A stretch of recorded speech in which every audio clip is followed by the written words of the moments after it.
Mark Ronchetti is with me now. Sir, good morning to you. We haven't spoken about a month and a half. Thank you for coming back to our program today. I'm going to show you some issues from August, all right?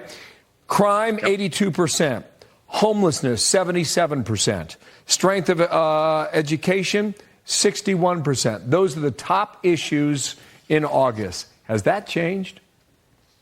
I don't think it has, Bill. I think crime is still a massive issue. You have to remember, in New Mexico, we're the second most violent state in the country. We catch and release with no bail. We have a border situation that continues to pump up fentanyl into the state of New Mexico. And not only that, we're a sanctuary state, too. So right now what we're seeing is a spike in violent crime. And in that same very time, this governor has lowered our total number of our prison population by 26%. So she's letting people right back out on the street as crime continues to spike here. Homelessness is out of control with no plan. And then you're absolutely right on education. And that's even worse, Bill. We're 51st in education now that they count Washington, D.C. And with the new numbers that came out, only 13% of New Mexico kids can do math to proficiency. So we have a crisis point on exactly the areas that you're talking about. You got some work to do. The border was not on there. You got a slim little border there with Mexico. Meanwhile, Donald Trump endorsed you. What does that do for your campaign?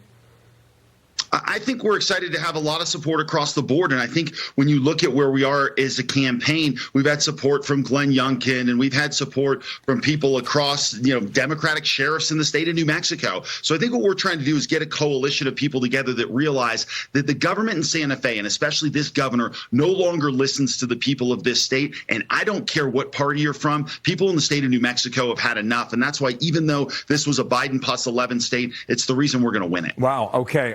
2 minutes, 2 questions. What energy is big in New Mexico? You have huge potential in that state. What would your policy be?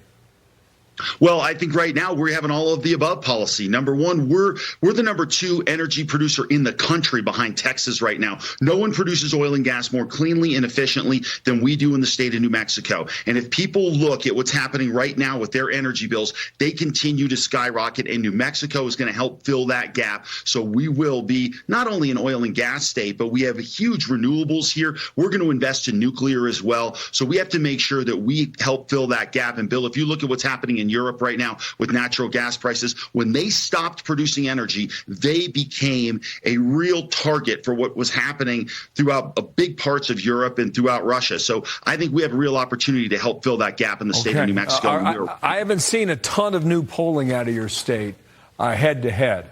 How close is this race?